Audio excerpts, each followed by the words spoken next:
जय श्री कृष्ण। भगवद गीता का दूसरा अध्याय श्लोक नंबर 15।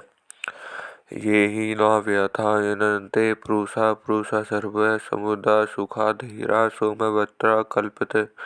इसका हिंदी अर्थ कारण है कि हे पुरुषों में श्रेष्ठ अर्जुन, सुख दुख में स्वयं सहने वाले जिस बुद्धिमान मनुष्य को ये मात्रा स्पर्श पदार्थ विचलित सुखी दुखी नहीं करते, वह अमर होने में समर्थ हो जाता है, अर्थात वह अमर हो जाता है। व्याख्या: मनुष्य प्राय परिस्थितियों को बदलने का ही विचार करता है जो कभी बदली नहीं जाती और जिनको बदलना संभव ही नहीं। युद्ध रूपी परिस्थितियों के प्राप्त होने पर अर्जुन ने उसको बदलने का विचार न करने अपने कल्याण का विचार कर लिया। यह कल्याण का विचार करना ही मनुष्य में उसकी श्रेष्ठता है। धीर मनुष्य सुख दुख में सम होता है। अंतःकरणी वृत्ति से सुख और दुख ये दोनों अलग अलग दिखते हैं। सुख दुख के भोगने में पुरुष हेतु है और वह हेतु बनता है। प्रकृति में स्थित होने से जब वह अपने स्वरूप में स्थित हो जाता है तब सुख दुख को भोगने वाला कोई नहीं रहता है। अपने आप में स्थित होने से वह सुख दुख में स्वाभाविक सम हो जाता है। धीर मनुष्य के ये मात्रा स्पर्श अर्थात प्रकृति के मात्र पदार्थ व्यर्थ नहीं पहुँचाते। प्रकृति प्राकृत पदार्थ के संयोग से जो सुख होता है वह भी व्यर्थ है और उन पदार्थों के भोग से जो दुख होता है वह भी व्यर्थ है।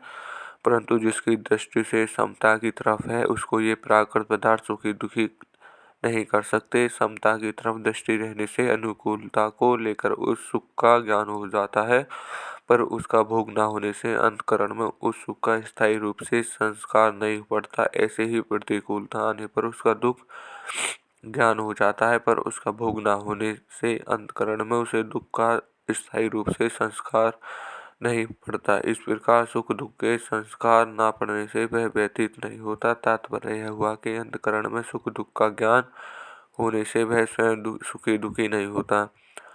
ऐसा धीर मनुष्य अमरता के योग्य हो जाता है, अर्थात अपने अमरता प्राप्त करने की सामर्थ्य आ जाती है। सामर्थ्य योग्यता आने पर वह अमर हो ही जाता है। इससे देरी का कोई काम नहीं। कारण है कि उसकी अमरता तो स्वतः सिद्ध है। केवल पदार्थों के संयोग योग से अपने में विकार मानता था, यही गलती थी। विशेष बात यह मनुष्य योनि सुख दुख भोगने के लिए नहीं मिली है, प्रत्युत सुख दुख से ऊंचा उठकर महान आनंद परम शांति की प्राप्ति के लिए मिली है। जिस आनंद सुख शांति के प्राप्त होने के बाद और कुछ प्राप्त करना बाकी नहीं रहता। अगर अनुकूल वस्तु व्यक्ति परिस्थिति आदि के होने में अथवा अपनी उनकी संभावना को हम सुखी होंगे, अर्थात हमारे भीतर अनुकूल वस्तु व्यक्ति आदि को प्राप्त करने की कामना लोलुपता रहेगी तो हम अनुकूलता सदुपयोग नहीं कर सकेंगे। अनुकूलता सदुपयोग करने की सामर्थ्य शक्ति हमें प्राप्त नहीं हो सकेगी।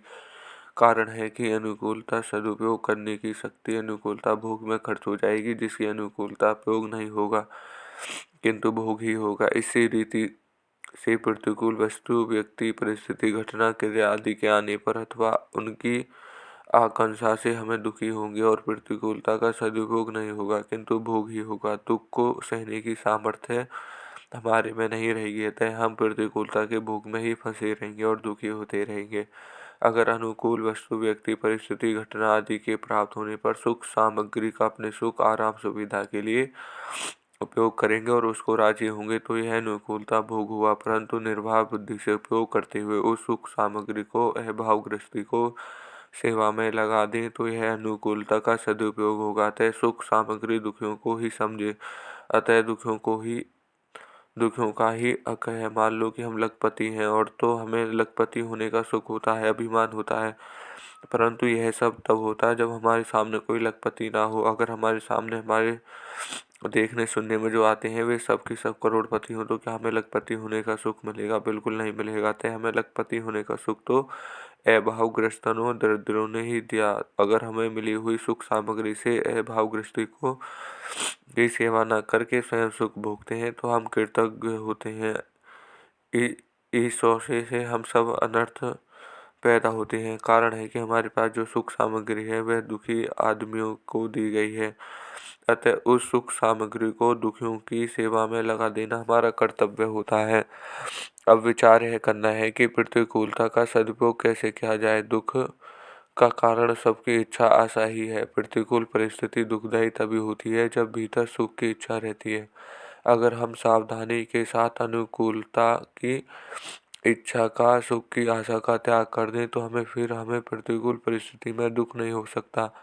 अर्थात हमें प्रतिकूल परिस्थिति दुखी नहीं कर सकती। जैसे रोगों को कड़वी से कड़वी दवाई लेनी पड़े तो भी उसे दुख नहीं होता, परंतु इस बात को लेकर चिंता होती है कि इस दवाई से मेरा रोग नष्ट हो रहा है। ऐसे ही पैरों में कांटा गहरा गड़ जाए और कांटा निकालने वाला उसे निकालने के लिए सुई गहरा घाव बनाए तो बड़ी पीड़ा होती है। उस पीड़ा से वह सह सकता है, घबराता है, पर वह कांटा निकालने वाले को यह कभी नहीं कहता कि भाई तुम छोड़ दो, कांटा मत निकालो, कांटा निकल जाएगा, सदा के लिए पीड़ा दूर हो जाएगी। इस बात को लेकर वह पीड़ा को प्रसन्नता पूर्वक सह लेता है। यह जो सुख की इच्छा का त्याग करके दुख को, पीड़ा को प्रसन्नता पूर्वक सहना है, यह प्रतिकूलता सदुपयोग है। अगर वह कड़वी दवाई लेने से कांटा निकलने वाली पीड़ा से दुखी हो जाता है तो यह प्रतिकूलता का भोग है, जिससे उसको भयंकर दुख पाना पड़ेगा। यदि हम सुख दुख उपयोग करते रहेंगे तो भविष्य में हमें भोग योनियों में अर्थात स्वर्ग नरक आदि में जाना ही पड़ेगा। कारण है कि सुख दुख भोगने के स्थान ही स्वर्ग नरक आदि ही है। यदि हम सुख दुख का भोग करते हैं, सुख दुख में सब नहीं रहते, सुख दुख में ऊंचे नहीं उठते, तो हम मुक्ति को पात्र कैसे होंगे? नहीं हो सकते। 14वें श्लोक में भगवान ने कहा है कि ये सांसारिक पदार्थ आदि अनुकूलता प्रतिकूलता द्वारा सुख दुख देने वाले और आने जाने वाले, सदा रहने वाले नहीं है, क्योंकि ये अनित्य हैं, क्षण भर हैं। इनके प्राप्त होने पर उसी क्षण उनका नष्ट होना शुरू हो जाता है। उनका संयोग होते ही उनसे वियोग होना शुरू हो जाता है। ये पहले नहीं थे, पीछे नहीं रहेंगे और वर्तमान में भी प्रतिक्षण भाव में जा रहे हैं। इनको भोग कर हम केवल अपना स्वभाव बिगाड़ रहे हैं, सुख दुख के भोगी बनते जा रहे हैं। सुख दुख के भोगी बनकर हम भोग योनियों के ही पात्र बनते जा रहे हैं। फिर हमें मुक्ति कैसे मिलेगी? हमें मुक्ति भोग को ही रुचि है तो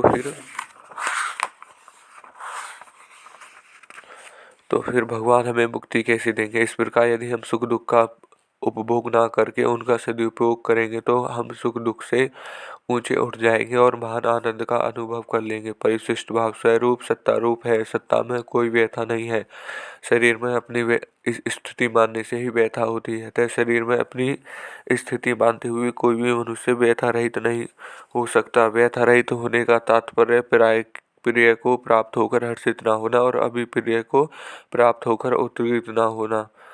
व्यथारहित होने से मनुष्य की बुद्धि स्थिर हो जाती है। सुखदायी दुखदायी परिस्थितियों को सुखी दुखी होना ही व्यथित होना है। सुखी दुखी होना सुख दुख का भोग है। भोगी व्यक्ति कभी सुखी नहीं रह सकता। साधकों को सुख दुख का भोग नहीं करना चाहिए, प्रत्युत सुख दुख का सदुपयोग करना चाहिए। सुख दुखदायी परिस्थिति प्राप्त होना प्रारब्ध है। उस परिस्थितियों को साधन सामग्री मानकर उसका सदुपयोग करना वास्तविक पुरुषार्थ है। इस पुरुषार्थ को अमरता की प्राप्ति हो जाती है। सुख का सदुपयोग दूसरों को दुख पहुंचाना, उनकी सेवा करना, और दुख का सदुपयोग सुख की इच्छा का त्याग करना। दुख का सदुपयोग करने पर साधक दुख के कारण की खोज करता है। दुख का कारण है सुख की इच्छा। जो सुख दुख का भोग करता है उसको भोगी का पतन हो जाता है, और जो सुख दुख का सदुपयोग करता है वह योगी सुख दुख दोनों से ऊंचे उठकर अमरता का अनुभव कर लेता है। यह श्लोक यही समाप्त होता है। धन्यवाद।